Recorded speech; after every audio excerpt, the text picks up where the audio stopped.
بسم اللہ الرحمن الرحیم۔ السلام علیکم ورحمۃ اللہ وبرکاتہ۔ دوستو، بار بار حج اور عمرہ کے لیے وظیفہ بہت زبردست طاقتور وظیفہ ہے۔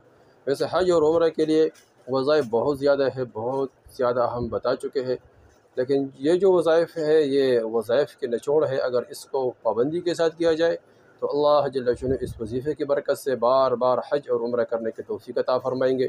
اللہ جل شانہ اپنے غیبی خزانوں سے بندوبست فرمائیں گے۔ اللہ وہاں سے بندوبست فرمائیں گے جہاں انسان کے وہم اور گمان بھی نہ ہو، اور اللہ انسان کے تمام ضروریات حاجات اپنے غیبی خزانوں سے پورے فرمائیں گے، اور اللہ انسان کے لیے اسباب مہیا فرمائیں گے۔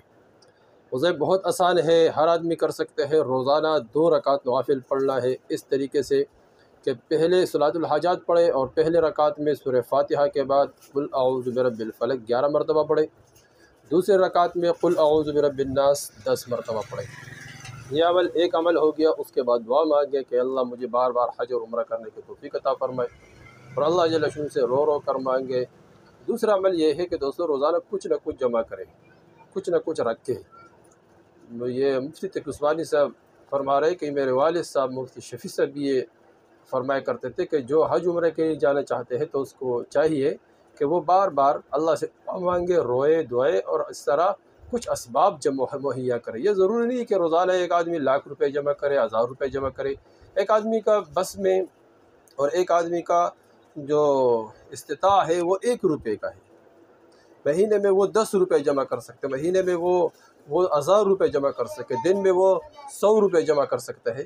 تو جتنے بھی کر سکتے ہیں تو اس کو کسی خاص جگہ میں وہ رکھے، اور اس پر لکھ کے کہ یہ حج اور عمرے کے پیسے ہیں، کہ اس پہ میں حج اور عمرے کے لیے جاؤں گا۔ انشاءاللہ اس کو ضرورت بھی نہیں پڑے گا، اللہ جل شانہ غیبی خزانوں سے بندوبست فرمائیں گے۔ 2 اعمال ہو گئے۔ ایک عمل یہ ہے کہ ہم روزانہ وہ 2 رکعت صلاۃ الحاجت پڑھیں، وہ طریقہ بتا چکے ہم، اور دوسرا یہ سبب ہے کہ ہم کچھ نہ کچھ پیسے مہیا کریں، اکٹھا کریں، تو انشاءاللہ اللہ جل شانہ غیبی خزانوں سے بندوبست فرمائے گا۔ تیسرا عمل یہ ہے کہ دوستو ہم روزانہ 500 مرتبہ اللہ الصمد پڑھیں۔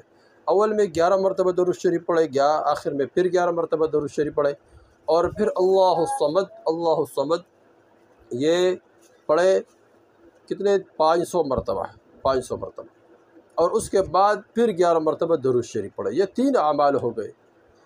اور چوتھا عمل یہ ہے کہ کوئی بھی درود شریف پڑھے، ہم کوئی بھی درود شریف پڑھے روزانہ کم از کم 500 مرتبہ۔ اگر صلی اللہ علیہ سیدنا محمد وعلی آلہ وسلم اگر یہ پڑھ لیا تو یہ بہت بہتر ہے، یا صلی اللہ علیہ وسلم کوئی بھی درود شریف 500 مرتبہ پڑھے، تو انشاءاللہ یہ جو 4 اعمال ہے اگر اس کو ہم پابندی کے ساتھ کیا کریں تو اللہ جل شانہ وہاں سے بندوبست فرمائے کہ جہاں انسان کے وہم اور غبار بھی نہ ہو۔ دوستو یہ بہت طاقتور اعمال ہے، یہ بہت مضبوط اعمال ہے۔ اس کے ذریعے سے اللہ جل شانہ غیبی خزانوں سے بندوبست فرمائے۔ اس کے ذریعے سے اللہ جل شانہ جتنے لوگوں کو ہم نے بتایا تو اللہ جل شانہ اس کے برکت سے ان کو حج اور عمرہ کرایا، اللہ جل شانہ اس کے برکت سے ہمیں بھی کرایا۔ تو اس طرح ہم یہ وظائف کریں اور اعمال کریں، اللہ جل شانہ سے مانگے، اللہ جل شانہ کے سامنے روئے، تو اللہ جل شانہ ہمارے دکھ اور درد کو دیکھیں گے، اللہ جل شانہ ہمارے تڑف کو دیکھیں گے، اللہ جل شانہ ہمیں جانے کے لیے تمام اسباب مہیا فرمائیں گے۔ دوسرے وظائف خود کریں، آگے شیئر کریں تاکہ سب کو فائدہ اور کوئی بھی